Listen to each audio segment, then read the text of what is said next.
when the pile driver machine walks to the piling position.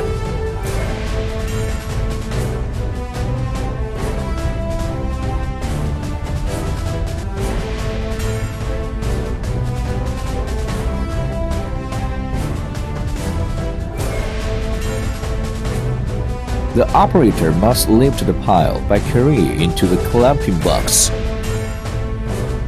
and then tighten the cylinder to clamp pile to start piling. Before finishing the former pile, one should ask the welder to weld the pile to pile at the joint, and then do once again to meet the depth requirements.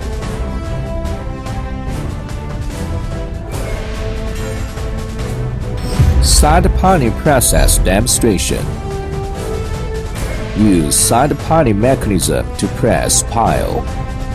Because of the limited working space,